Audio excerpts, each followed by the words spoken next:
पुराना कब्रिस्तान और चलती लाशें। एक छोटे से गांव धनोट के किनारे एक बहुत पुराना कब्रिस्तान था। लोग उसे शापित जमीन कहते थे। कहा जाता था कि यह कब्रिस्तान 200 साल पुराना है और यहाँ कई लोग रहस्यमय हालात में दफनाए गए थे। गांव के बुजुर्ग अक्सर बच्चों को उस कब्रिस्तान के पास जाने से मना करते थे, खास तौर पे आधी रात के बाद। लेकिन नौजवान लड़के, खासकर 3 दोस्त इरफान, अली और वसीम, इन बातों पर यकीन नहीं करते थे। वो रात को इकट्ठा होते, हंसी मजाक करते और अक्सर गांव की भूतिया कहानियों को झूठ मान के उड़ा देते। एक दिन इरफान ने चैलेंज दिया, आओ आज रात 12 बजे उस कब्रिस्तान में चलते हैं। अगर कुछ हुआ तो मान लेंगे कि सच में कुछ है। अली और वसीम हंस पड़े और तुरंत मान गए। रात 12 बजे, चांदनी रात थी, लेकिन बादलों ने आसमान को ढक लिया था। तीनों दोस्तों के हाथ में टॉर्च थी और दिल में जोश। कब्रिस्तान के गेट पर पहुंचते ही एक अजीब सी ठंडक उनके जिस्म में दौड़ गई। हवा बिल्कुल बंद थी, लेकिन पत्ते अपने आप हिल रहे थे। जब वो अंदर गए तो चारों तरफ कब्रें, पुराने पत्थर और गहरी खामोशी थी। वसीम ने मजाक में कहा, अरे देखो, शायद कोई लाश चलकर हमारी तरफ आ रही हो। अली ने जोर से हंसी लगाई, लेकिन इरफान को कुछ अजीब सा महसूस हुआ।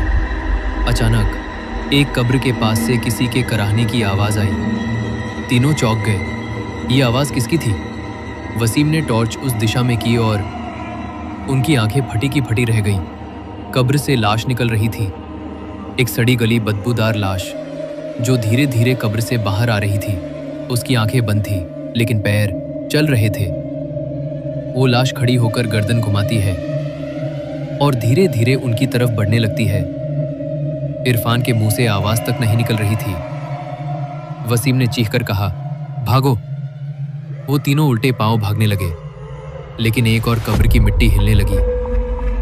अब दूसरी लाश भी बाहर निकल रही थी, फिर तीसरी, चौथी।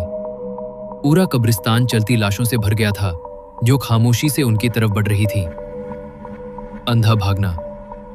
तीनों दोस्त अंधेरे में पेड़ों, कब्रों और झाड़ियों से टकरा टकरा कर भागते रहे। इरफान फिसल के एक कब्र में गिर गया। वसीम और अली ने किसी तरह उसे निकाला और आखिरकार कब्रिस्तान की दीवार फांदकर भाग निकले। अगली सुबह जब वो तीनों अपने घर लौटे तो तेज बुखार में तप रहे थे। उनके जिस्म पे खरोंचें थीं, कपड़े फटे हुए थे और चेहरों पे डर साफ नजर आ रहा था। उन्होंने फैसला किया कि अब कभी उस कब्रिस्तान का नाम भी नहीं लेंगे। जब गांव वालों ने यह सुना तो बस एक ही बात कही, हमने पहले ही कहा था। वो जमीन भले ही मरी हुई हो, लेकिन लाशें अब भी जिंदा हैं।